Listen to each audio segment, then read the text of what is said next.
Hello friends, welcome to my channel movie explainer. आज हम explain करने वाले हैं बम्बल बी। ये मूवी ट्रांसफॉर्मर सीरीज का 6 पार्ट है और ये मूवी 2018 में रिलीज हुई है। मूवी की स्टार्टिंग में हमें साइबरट्रॉन प्लैनेट दिखाया जाता है, जहाँ पे ऑटोबॉट्स और डिसेप्टिकॉन्स के बीच में एक बहुत बड़ी फाइट चल रही होती है। अब वहीं पे मेगाट्रॉन के कुछ डिसेप्टिकॉन्स, जो कि अब ऑटोबॉट्स के लीडर ऑप्टिमस प्राइम साथ ही सभी ऑटोबॉट्स के ऊपर हमला कर रहे होते हैं। वहीं पे ऑप्टिमस प्राइम अब सभी डिसेप्टिकॉन्स से डरने की कोशिश कर रहा होता है, पर तब तक के सभी डिसेप्टिकॉन्स ऑप्टिमस प्राइम को चारों तरफ से घेर लेते हैं और ऑप्टिमस प्राइम समझ जाता है कि अब हम इससे नहीं जीत पाएंगे। इसी वजह से वो अब अपने पास B-127 को बुलाता है और उससे कहता है कि तुम्हें अभी साइबरट्रॉन ग्रह को छोड़ना होगा, क्योंकि मैंने एक ऐसी ग्रह की तलाश की है जहाँ पे हम लोग सेफ हो सकते हैं और उस ग्रह का नाम है अर्थ। और तुम्हें अब यहाँ से अर्थ पे जाना होगा और वहाँ जाकर के हमारे आने का इंतजाम करना होगा। और जब हम सभी लोग एक पास रीयूनाइट हो जाएंगे तब हम लोग उस अर्थ पे आएंगे, लेकिन तब तक के लिए तुम्हें अर्थ की पूरी तरीके से सुरक्षा करनी होगी। लेकिन याद रखना, इस चीज के बारे में डिसेप्टिकॉन्स को नहीं पता चलना चाहिए, वरना जिस तरीके से उन्होंने साइबरट्रॉन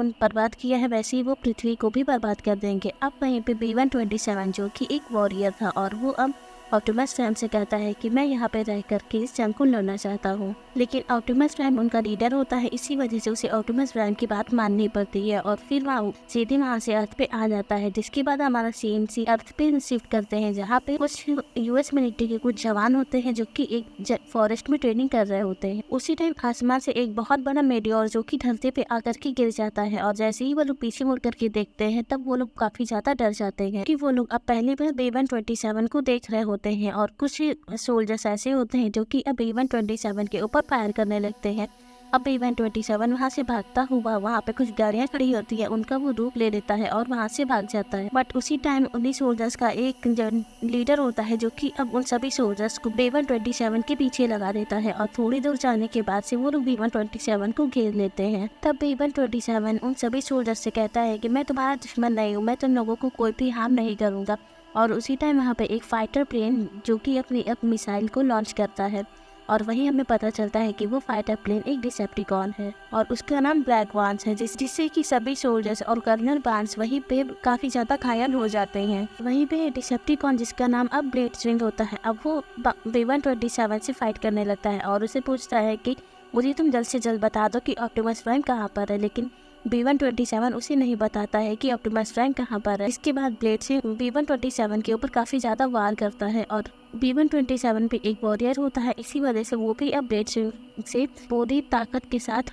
लड़ाई कर रहा होता है। अब ब्लेडस्विंग काफी ज्यादा पावरफुल होने के बाद से वो B-127 को घायल कर देता है और उससे कहता है कि मैं तुमसे आखिरी बार पूछ रहा हूँ कि ऑप्टिमस प्राइम कहाँ पर है, और अगर तुमने नहीं बताया तो फिर तुम चाह करके भी ऑप्टिमस प्राइम का पता नहीं बता पाओगे। लेकिन वहीं B-127 अभी भी ऑप्टिमस प्राइम के बारे में नहीं बताता है, जिसके बाद वो B-127 के अंदर से उसका साउंड बॉक्स निकाल लेता है और उसके बाद वो B-127 को पहाड़ियों के नीचे फेंक देता है। अब पहाड़ियों के नीचे गिरने के बाद से B-127 काफ़ी ज़्यादा घायल हो गया होता है। अब अगेन से वहाँ पे ब्लेडस्विंग आता है और वो अब आखिरी वॉर करता है B-127 के ऊपर। B-127 वो काफ़ी ज़्यादा बुरा लग रहा होता है और वो काफ़ी ज़्यादा गुस्से में होता है। वो अब इसी तरीके से अपने आप को मजबूत करता है और जो ब्लेडस्विंग की जो मिसाइल होती है वो उसके सीने में घुसेड़ देता है, जिसकी वजह से वहाँ पे एक बहुत बड़ा सा धमाका होता है और उसी धमाके में अब ब्लेडस्विंग तो मारा जाता है, साथ ही अब वहीं B-127 अपनी याददाश्त खो देता है और इसी फाइट के दौरान वो काफ़ी ज़्यादा घायल भी होता है। इसी वजह से वो अपने पास खड़ी एक कार के रूप में बदल जाता है। और उसके बाद हमारी मेन स्टोरी शुरू होती है, जहाँ पे हमें इस कहानी मेन कैरेक्टर यानी कि चार्ली वैटसन को दिखाते हैं। वो अब सैन फ्रांसिस में अपने स्टेप फादर, अपने मॉम और साथ ही अपने छोटे भाई के साथ रह रही होती है। और चार्ली के जो रियल फादर होते हैं वो अब इस दुनिया में नहीं होते हैं और चार्ली उन्हें काफी ज्यादा मिस करती है, उन्हें की वो हमेशा बात करती रहती है, जिसकी वजह से वो अपने मॉम से भी दूर होने लगती। चार्ली अपने डैड की पुरानी कार को ठीक करना चाहती है, जिसमें अब कुछ पार्ट्स जो कि खराब हो गए होते हैं उन्हें वो नया लेकर के उसे ठीक करना चाहती है। लेकिन वो कार के पार्ट्स काफी ज्यादा महंगे होते हैं और उन्हें लेने के लिए चार्ली के पास पैसे नहीं होते हैं। लेकिन चार्ली एक बहुत अच्छी कार मैकेनिक होती है और जैसे ही उसे पता चलता है कि लोकल गैराज में कार के कुछ पार्ट्स मिल जाएंगे, वो भी सेकेंड हैंड में, इसी वजह से अब वो उन पार्ट्स को लेने के लिए अपने अंकल हैंग के पास जाती है और उनसे बात करती है कि मुझे कार के कुछ पुराने पार्ट्स मिल जाएंगे। जिसके बाद अब वो उसी गैराज में कुछ पुराने पार्ट्स को ढूंढने लगती है और पुराने पार्ट्स को ढूंढते वक्त ही उसकी नजर एक पुरानी सी कार के ऊपर जाती है जो कि येलो कलर की होती। अब चार्ली उस कार को देखती है और उसके अंदर बैठ जाती है, जिसके बाद वो उस कार को ऑन करती है और कार जैसी ऑन होती है तब उसी कार से एक मैसेज कहीं पे पहुंच जाता है और तभी चार्ली को कुछ झंझनाहट से महसूस होती है। चार्ली उस कार से उतर जाती है और कुछ पुराने पार्ट्स को लेकर के वहाँ से चली जाती है। अब यहाँ से हमें साइबरट्रॉन प्लैनेट का सीन दिखाते हैं जहाँ पर 2 डिसेप्टिकॉन मिल करके एक ऑटोबॉट को मार रहे होते हैं। उसी टाइम अब उस ऑटोबॉट के पास चार्ली के द्वारा भेजा गया मैसेज आ जाता है और वो दोनों डिसेप्टिकॉन अब ऑटोबॉट के पास आए हुए मैसेज को पढ़ लेते हैं और वो लोग समझ जाते हैं कि B-127 अब पृथ्वी पर है और इसी वजह से अब वो दोनों पृथ्वी के लिए निकल जाते हैं। उसके बाद हमें नेक्स्ट डे का सीन शिफ्ट करते हैं जहाँ पे हमें चार्ली दिखाई जाती है और चार्ली का उस दिन बर्थडे होता है। अब चार्ली अपने घर आती है और चार्ली की मम उसके लिए एक बहुत ही अच्छा सा हेलमेट गिफ्ट करती हैं और वहीं चार्ली के स्टेप फादर होते हैं जो कि चार्ली को एक डायरी गिफ्ट करते हैं। बट चार्ली जिसको ऐसा लगता है कि जो उसके स्टेप फादर है वो काफ़ी ज़्यादा बुरे हैं और वो उसे हमेशा परेशान करते रहते हैं। इसी वजह से अब वो गुस्से के मारे अपने रूम में चली जाती है। देर अपने रूम में रहने के बाद वो अब अपने अंकल के पास जाती है और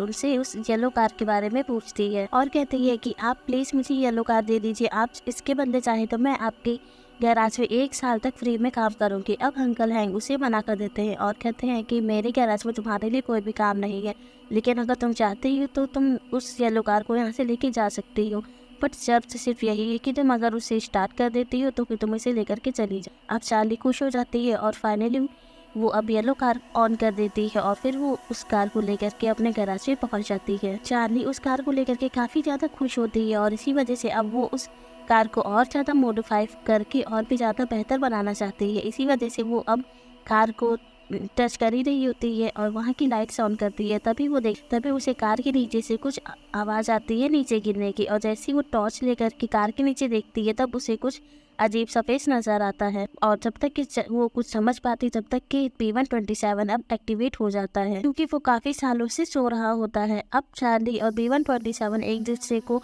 सामने देख कर काफ़ी ज़्यादा डर जाते हैं और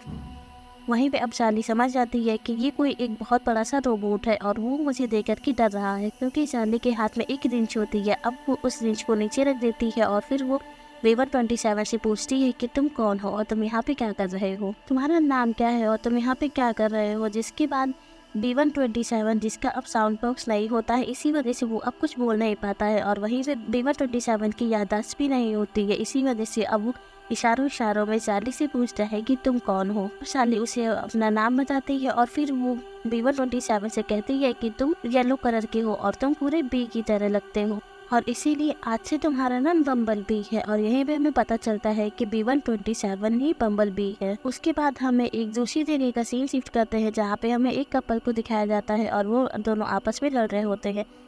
और उसी टाइम आसमान से एक मेटेओर आ रहा होता है जो कि अब धरती पे आके गिरता है और उसमें से वो दोनों डिसेप्टिकॉन निकलते हैं। अब वो दोनों आपस में बात कर रहे होते हैं कि इंसान कितने ज़्यादा कमज़ोर होते हैं, जैसा हमने सोचा ये तो उससे भी ज़्यादा डरपोक है। इसी वजह से अब उनमें से एक डिसेप्टिकॉन जो कि अब कपल में से एक लोगों को मार देता है और उसी टाइम उस पूरी मूवमेंट की इंफॉर्मेशन सेक्टर 7 में पहुंच जाती है। अब वहाँ पे एजेंट सीमेंस जो कि अब कर्नल पांस को उसी एक्टिविटी के बारे में बताते हैं और रोबोट्स के ऊपर तब से नजर रख रहे होते हैं जब से उन लोगों ने B-127 को देखा होता है। और फिर वहाँ से हमारा सीन चार्ली के पास शिफ्ट करते हैं जहाँ पे अब वो अपने गैराज में बम्बल बी से मिलने के लिए आई होती है, बट वहाँ पे अब बम्बल बी नहीं होता है और उसे ना देख करके चार्ली काफ़ी ज़्यादा डर जाती है। अब वो अपने भाई के पास आती है और उससे पूछती है कि क्या तुमने मेरी येलो कार को देखा, तो तब उसका भाई उसे बताता है कि अभी थोड़ी देर पहले हमारी मॉम हमारे पेट को उसी कार में लेकर के डॉक्टर के पास गए हैं। वहाँ पे अब चार्ली काफ़ी ज़्यादा हैरान हो जाती है और क्योंकि वो कार कोई नॉर्मल कार नहीं होती है इसी वजह से अब वो अपने स्कूटर उठाती है और अब अपने मॉम का पीछा करने लगती है। अब बम्बल भी अपने पीछे चार्ली को आता हुआ देख करके हाथ हिलाता है और चार्ली अब उसे हाथ हिलाते हुए देख करके उससे कहती है कि तुम ये क्या कर रहे होगा, तुम्हें ऐसा किसी ने देख लिया तो फिर बहुत बड़ी प्रॉब्लम खड़ी हो जाएगी। अब वो अपने मॉम की कार को रोक लेती है और फिर अपने मॉम से कहती है कि आप यहाँ से घर जाइए, मैं पेट को लेकर के डॉक्टर के पास चली जाऊँगी। अब उसकी मॉम वहाँ से चली जाती है और अब चार्ली बम्बल बी को लेकर के एक ऐसी जगह पे आई होती है जहाँ पे उन दोनों के अलावा और कोई नहीं होता। वहाँ पे चार्ली बम्बल बी से पूछती है कि तुम्हारा घर कहाँ पे है और तुम्हारे फ्रेंड्स कौन है। बट उसी टाइम अब बम्बल बी के सीने में एक शॉर्ट सर्किट होता है जिसे कि चार्ली ठीक कर रही होती है, बट उसी और तभी गलती से चार्ली एक होलोग्राफिक मैसेज को कर देती है और वो होलोग्राफिक मैसेज ऑप्टिमस प्राइम का होता है, जिसमें ऑप्टिमस प्राइम बम्बलबी से बोल रहा होता है कि जंग कभी खत्म नहीं हुई है, डिसेप्टिकॉन्स अभी भी तुम्हें ढूंढ रहे हैं और इससे पहले डिसेप्टिकॉन्स को तुम्हारे बारे में पता चले उससे पहले तुम हमें अपना सिग्नल भेज दो ताकि हम तुम्हारे पास पहुंच जाए और तुम्हारे उस जंग में हम लोग तुम्हारा साथ दे सके। अब उसी वक्त बम्बलबी का जो रेडियो होता है वो अब खराब हो जाता है और बम्बलबी इस चीज से काफी ज्यादा उदास हो जाता है। अब चार्ली बम्बलबी से कहती है कि अरे तुम बिल्कुल भी परेशान मत हो, इसको ठीक करना मेरा बाएं हाथ का खेल है। इसके बाद वो अगेन बम्बलबी को अपने घर लेकर के जाती है और वो अब बम्बलबी के चेस्ट में अपना रेडियो बॉक्स फिट कर देती है और फिर उसे गाने सुनाने लगती है और वो गाने बम्बलबी को बिल्कुल भी पसंद नहीं आते हैं। अब चार्ली बम्बलबी से कहती है कि ठीक है, तो तुम्हें जो गाने पसंद है तुम वो गाने अपने बजा लो। जिसके बाद बम्बलबी अब उसी कैसेट को उठाता है जो कि चार्ली के डैड सुना करते थे और जैसे ही अब वो सॉन्ग्स प्ले होने लगते हैं तब चार्ली ये सुनकर के एकदम से काफी ज्यादा दुखी हो जाती है और वो अब बम्बलबी से कहती है कि उन गानों को मत बजाओ क्योंकि ये गाने मेरे डैड सुनते थे और मुझे बिल्कुल भी नहीं पसंद है कि ये गाना कोई और बजाए। इसके बाद बम्बलबी उन गानों को बंद कर देता है और फिर चार्ली ये चीज सोचती है कि मुझे ऐसा नहीं कहना चाहिए था। इसके बाद वो बम्बलबी के लिए वही गाने फिर से बजाने लगती है। बम्बलबी को बताती है कि मेरे डैड की मौत हार्ट अटैक से हुई थी जिसकी वजह से अब वो इस दुनिया में नहीं है और इसी वजह से वो काफी ज्यादा उदास हो जाती है। यहाँ पे वो अपने डैड को काफी ज्यादा मिस कर रही होती है। अब बम्बलबी सारी बातों को समझ रहा होता है और फिर वो अब चार्ली के सर पे हाथ रखता है जिसके बाद चार्ली अब बम्बलबी को गले लगा लेती है। वहीं दूसरी तरफ हमें कर्नल बार्न्स और विलियम सीमेंस को दिखाते हैं जो कि अब अपनी पूरी टीम के साथ एक फील्ड में गए होते हैं। अब उनके सामने वो दोनों डिसेप्टिकॉन्स खड़े होते हैं और सभी यूएस मिलिट्री के लोग उन दोनों डिसेप्टिकॉन्स का रास्ता रोक करके रखे होते हैं और अब यूएस मिलिट्री के सोल्जर्स डिसेप्टिकॉन्स से पूछते हैं कि तुम लोग कौन हो, तुम लोग यहाँ पे क्या कर रहे हो। जिसके बाद दोनों डिसेप्टिकॉन्स उन लोग से कहते हैं कि हम यहाँ पे आप लोगों की जान को नुकसान नहीं पहुँचाएंगे, हम लोग बस यहाँ पे अपने साइबरट्रॉन प्लैनेट का एक भगौड़ा जिसे हम यहाँ पे ढूंढने आए हैं और उसका नाम B127 है और अगर आप लोग में हमारा इस काम में मदद करेंगे तो फिर हम लोग B127 को ढूंढ लेकर अपने साथ लेकर के यहाँ से चले जाएंगे। यहाँ पे डिसेप्टिकॉन्स इंसानों के द्वारा बनाई हुई सैटेलाइट टेक्नोलॉजी को यूज करना चाहते थे जिसकी मदद से वो लोग B127 को इजिली ढूंढ सकते और डिसेप्टिकॉन्स इनसे सैटेलाइट का कंट्रोल मांग रहे होते हैं। अब वहीं कर्नल बार्न्स के साथ उनका एक साइंटिस्ट जिसका नाम डॉक्टर पॉल होता है। अब वो कर्नल बार्न्स से कहते हैं कि ये लोग बहुत हाई टेक्नोलॉजी वाले ये रोबोट्स हैं, अगर हम लोग इनकी मदद करेंगे तो फिर शायद ये लोग अपनी कुछ टेक्नोलॉजी को हमसे शेयर कर सकते हैं। इसके बाद ये लोग अब इन दोनों डिसेप्टिकॉन को लेकर के सेक्टर 7 के हेडक्वार्टर पहुंच जाते हैं और वहाँ पे अमेरिका के काफी बड़े बड़े ऑफिसर्स से मिलकर के एक मीटिंग कर रहे होते हैं। वहाँ भी डॉक्टर पॉल सभी लोगों को कन्विंस करने की कोशिश करते हैं कि हमें इन डिसेप्टिकॉन की मदद करनी चाहिए और बदले में वो भी हमारी मदद करेंगे। जिसके बाद अब कर्नल बार्न्स डॉक्टर पॉल की बातों से सहमत नहीं होते हैं, बट वहीं पे अब जो बाकी ऑफिसर्स होते हैं अब वो डॉक्टर पॉल की बातों से सहमत हो जाते हैं। अब नेक्स्ट सीन में हमें चार्ली को दिखाते हैं जो कि अब बम्बलबी को ये बोल करके जाती है कि मैं आज काम पे जा रही हूँ और तुम यहाँ पे रह के कोई भी गड़बड़ मत करना। और यहाँ भी पता चलता है कि चार्ली एक पार्क में काम करती है। कुछ ही देर बाद अब वहाँ पे चार्ली का डॉग उसी के गैराज में आ जाता है जहाँ पे अब बम्बलबी उस डॉग को देख करके उस डॉग के पीछे पीछे चार्ली के घर में चला जाता है और वहाँ चार्ली के घर में आने के बाद वो कुछ अजीब चीज़ें देखता है जैसे कि टीवी, कॉफ़ी मशीन और साथ ही सोफ़ा। अब उन सब चीज़ों को देख करके बम्बलबी उसके घर में पूरी तोड़फोड़ मचाने लगता है और फिर बम्बलबी चार्ली के घर में एक स्विच बोर्ड होता है, उसमें वो अपनी उंगली को डालता है और जैसे ही उंगली को स्विच बोर्ड में डालता है तब तक कि वहाँ पे एक बहुत बड़ा शॉर्ट सर्किट हो जाता है और शॉर्ट सर्किट होने की वजह से वहाँ के जो ट्रांसफार्मर्स होते हैं वो सब भी अब ब्लास्ट होने लगते हैं और इन्हीं सारी चीज़ों की इन्फॉर्मेशन सेक्टर 7 में पता चल जाती है। और अब उन दोनों डिसेप्टिकॉन साथ ही सेक्टर 7 के लोगों को बम्बलबी की लोकेशन का भी पता लग जाता है और इन्हें पता चल जाता है कि ये सब कुछ बम्बलबी ही कर रहा है। और वहीं दूसरी तरफ हमें चार्ली की फ्रेंड बेमो को दिखाते हैं जिसको अब चार्ली ने बम्बलबी के बारे में सब कुछ बता रखा होता है और अब वो चार्ली के घर में ब्लास्ट होते हुए देखता है और फिर वो चार्ली को कॉल करके बताता है कि बम्बलबी ने तुम्हारे घर में काफ़ी ज़्यादा तोड़फोड़ मचा रखी है, इसी वजह से तुम जल्द से जल्द घर पर आ जाओ। अब चार्ली अपने घर पहुंचती है और वो देखती है कि बम्बलबी ने उसके पूरे घर को तहस नहस कर दिया है और जैसे ही वो अब बम्बलबी को डांटी रही होती है उसी टाइम वहाँ पे अब चार्ली की मॉम आ जाती है और अब वो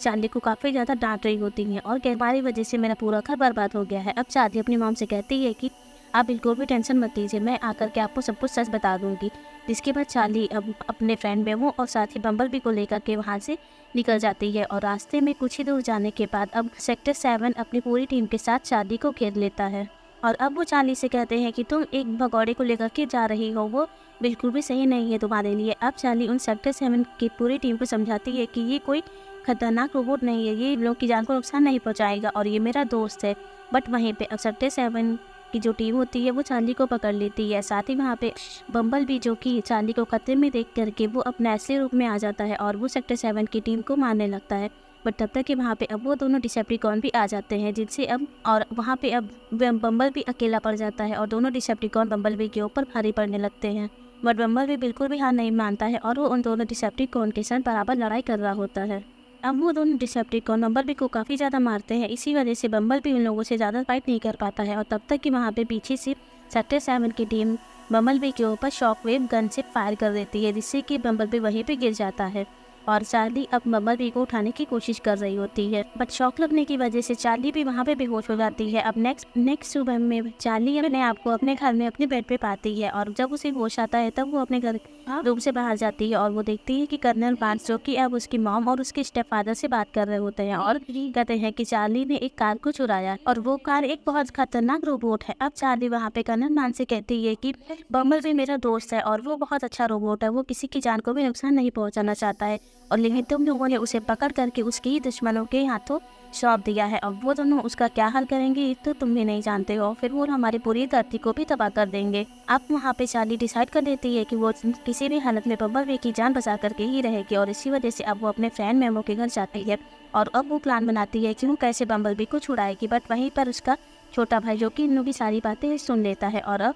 चार्ली अपने भाई को भी इसी प्लान में शामिल कर लेती है। उसी टाइम अब टीवी पे एक न्यूज़ आ रही होती है जिसमें ये दिखाते हैं कि सेक्टर 7 और यूएस मिलिट्री गवर्नमेंट ने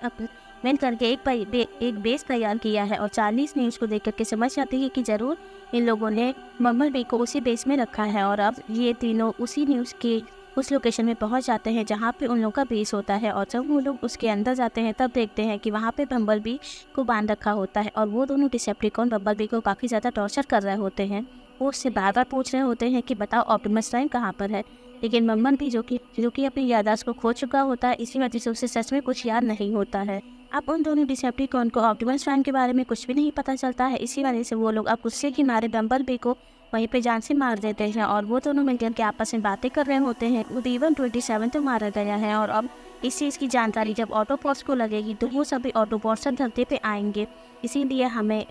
उनसे लड़ने के लिए अपने पूरी डिसेप्टिकॉन की टीम को यहाँ पे बुलाना होगा और जल्द से जल्द उनके पास मैसेज भेजना होगा, जिसके लिए हमें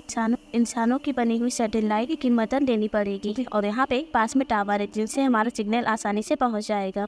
और जब ये दोनों डिसेप्टिकॉन बातें कर रहे होते हैं तभी डॉक्टर वॉल उन लोगों की बातों को सुन लेता है। अब वो सीधे कर्नल बार्न्स को कॉल लगाता है और उन्हें सारी बातें बताता है और कहता है कि ये डिसेप्टिकॉन जिनमें हमने इतना भरोसा किया था वो हमें धोखा दे रहे हैं। वो अब अपने सभी डिसेप्टिकॉन को धरती पे बुला करके हम सभी इंसानों को खत्म कर देंगे और हमारी पूरी धरती को तबाह कर देंगे। जिसके बाद अब वहीं पे एक डिसेप्टिकॉन जो कि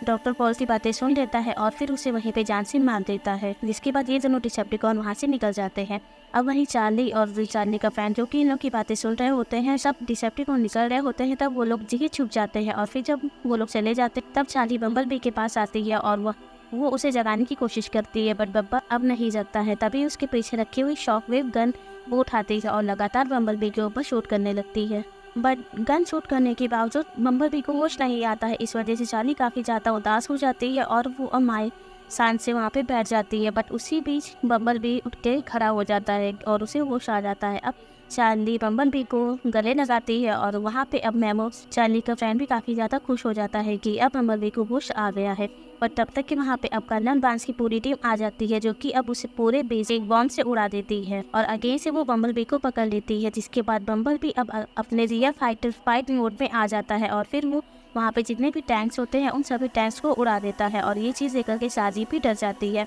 अब बम्बल बी अपने आप को एक कार के रूप में बदलता है और उसमें चार्ली और उसके फ्रेंड को बैठाता है और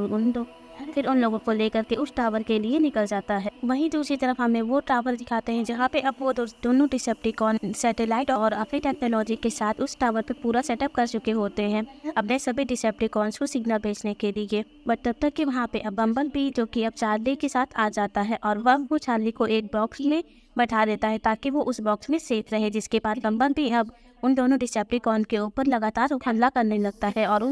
वो दोनों डिसेप्टिकॉन जब B-127 को देखते हैं तब वो लोग नीचे उतर आते हैं और वो लोग अब B-127 के ऊपर फायर करने लगते हैं। बम्बल बी जो कि अपनी अब रियल फाइट मोड में होता है, इस वजह से अब वो उन दोनों डिसेप्टिकॉन को बहुत ज़्यादा मार रहा होता है। बट उसी बीच दोनों डिसेप्टिकॉन बम्बल बी के ऊपर हमला कर देते हैं और अब बम्बल बी के हाथ में एक शिप की जंजीर लग जाती है जिससे वो अब एक डिसेप्टिकॉन को बांध देता है। अब वो डिसेप्टिकॉन बम्बल बी से बोलता है कि तुम मुझे जंजीर में बांध करके क्या कर लोगे, मेरा इससे कुछ नहीं होने वाला है। इसके बाद बम्बल बी उस जंजीर को जब खींचता है तो वहाँ पे वो डिसेप्टिकॉन पूरी तरीके से डिस्ट्रॉय हो जाता है और अब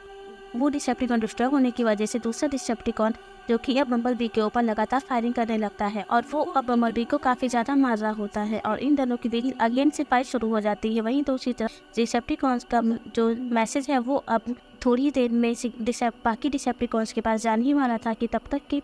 चार्ली उस डिवाइस को रोकने के लिए उस टावर के ऊपर चढ़ जाती है और फिर वो उस डिवाइस को जैसे ही निकालने वाली होती है जब तक कि पीछे से वो डिसेप्टिकॉन आता है और वो चार्ली को पकड़ के नीचे गिराने वाला होता है कि जब तक कि पीछे से बम्बल भी आ जाता है और अब वो उस डिसेप्टिकॉन को पकड़ के उस टावर से नीचे लाता है और फिर उसे मारने लगता है। फिर बम्बल बी के सामने एक बहुत बड़ी दीवार होती है जिसके ऊपर वो मिसाइल से उस दीवार को ब्रेक कर देता है और उस दीवार के पीछे एक खाली शिप होती है जो पानी के साथ वो बह करके आने लगती है और वो शिप आकर के बम्बल बी और साथ ही उस डिसेप्टिकॉन से टकरा जाती है, जिसके बाद उस डिसेप्टिकॉन के टुकड़े टुकड़े हो जाते हैं और फिर वहाँ पे पूरी एरिया में पानी पानी हो जाता है, जिसके बाद बम्बल बी भी उसी पानी में डूब जाता है और चार्ली टावर पे चढ़ के सब कुछ देख रही होती है और उसे लगता है कि